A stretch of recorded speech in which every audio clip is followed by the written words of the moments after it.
I'm Jeff Schwartz, and I've gotten a lot of questions lately about what are you working on. So this is my personal project and my personal workspace. A lot of people have been asking me about the 50 Studebaker. This is the 50 Studebaker. For those of you that don't know, my two great uncles bought this brand new in 1950.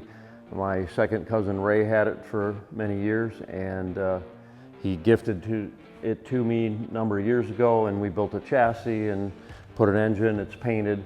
So I'm in the process of final assembling it, and right now I have all the AC hoses routed and made up. I just have to crimp those fittings, put them on permanently, then install the ECU, which has already been mounted up under the dash. There's a bracket that I have to install. Then I'll be moving on to windshield wipers, and then I can put the dash in.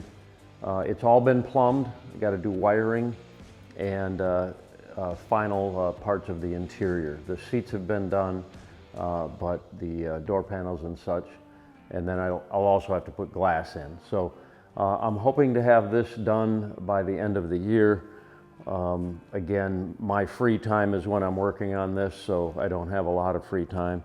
So that's where I'm at on the Studebaker. Hope to have it running and test driving by the end of the summer. And then in front of me here is the 1973 Corvette. This car was a friend of mine's. It was in storage for many, many years, and we drug it out of a barn. It was on a gravel floor. There was a lot of rust damage on some of the components underneath. The engine was a real L88 crate engine from 1971. Pro Motor Engineering initially built this engine. It had been sitting in a plastic bag in a crate for many years, so I had my friend Steve Coyle pull it apart, and his shop just looked everything over and put it back together. So I've now got it in the car. I had custom image Corvettes flare out the fenders for me. They make the nicest fender flares for a C3 Vet that I've ever seen. So they flared the fenders, repainted it the 1980 Corvette yellow that it had been repainted before once. This chassis got a bunch of work that my friend Dennis Anisi did when he originally built this car. So we're planning on getting it out and doing some autocross events with NCCC and maybe some Good Guys events.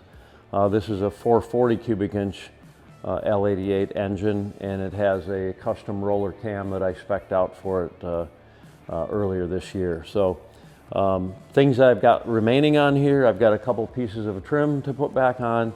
I've got to put the power steering accessory drive on there yet.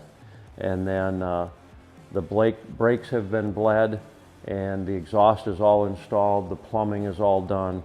So just a little bit of wiring and putting that accessory drive on, and it should be ready to rock and roll. So I'm anticipating that probably by midsummer. We're in May right now, so probably late June or July, this thing will be running down the road, and I can't wait to get it on the road, actually.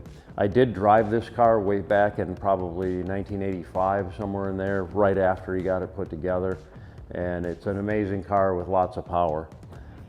As you may have seen on other videos, I've been working on my Cadillac, which came back into my life after a 17-year absence.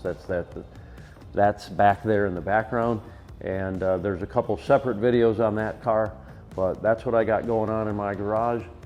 Back behind me is a 71 Firebird body that I'm not sure what I'm going to do with it yet, but put some comments and let me know what you think I should do. Should I do a stock type build on it where I've got a bunch of parts laying around, subframes and engines and things that I could put together a stock-ish 71 Trans Am with a 455 and a 4-speed? Or would you like to see resto mod with a Schwartz chassis and a supercharged LT4 with a manual trans? Let me know what you think in the comments, but either way I'm leaning towards the white with the blue stripe paint scheme, and I'm kind of torn on whether to put it back kind of stockish or do a chassis. I don't need every one of my cars to have a chassis underneath it, although they drive amazing and are well worth the money. Anyway, let us know in the comments, and we'll see you in the next video.